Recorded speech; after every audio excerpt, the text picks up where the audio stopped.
So this is the point in our the Striving Fraternity Academy class, before class, where you guys in the chat room give me something to transition to from whatever you may give me to the gospel.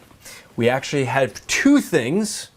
I may choose one, but Benedict Arnold, can you transition from Benedict Arnold to the gospel? I was also asked to transition from transgender. But let's go with Benedict Arnold. So when we look at Benedict Arnold, what is he most known for? This is a guy who was a general.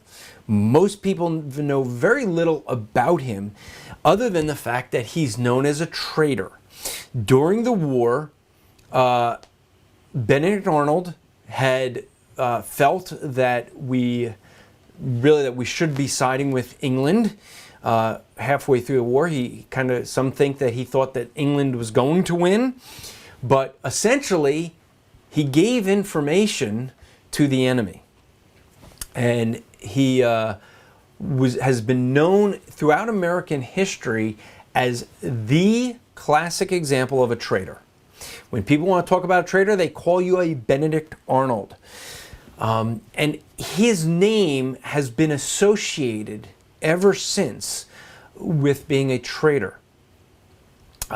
He was, though, a very accomplished general, very skilled, and his allegiance switching did cost a lot to the revolution. Not just in the information he gave, but just in his expertise and things like that. But when we look at a guy like Benedict Arnold, a name that has now become really associated with being a traitor and being bad, and because of one act that this man did, all of the good that he did has been forgotten kind of in history. Unless you study history, most people don't know much about him other than that he was a traitor.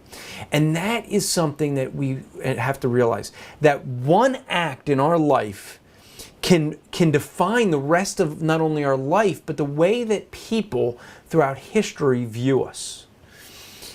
You know, in fact, one act can not only define our life, and not only define our legacy of how people view us, but can define our eternity. See, one act of violating God's law, of breaking God's law, makes us a criminal in God's sight. And immediately we are under a punishment and a penalty. And because of that, that one act of breaking God's law makes us guilty. But you know what? There was someone else that is defined by one act. See, we were defined just like Adam was defined by one act of sin. But there's another Adam, a second Adam spoken of in Romans 5. The second Adam is Jesus Christ, who by his one righteous act, he became the penalty of sin. He became the righteousness that we can now possess because of his righteous act. And though all of us, through Adam's one act, have violated God's law, we all sin because of what Adam has done. Through Jesus Christ, we can have the righteousness of God.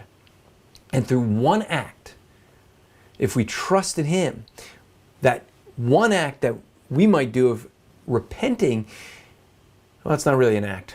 It's something God does. But through that one thing defines our eternity, because of one act that we do, of just any one sin that we do would define our eternity.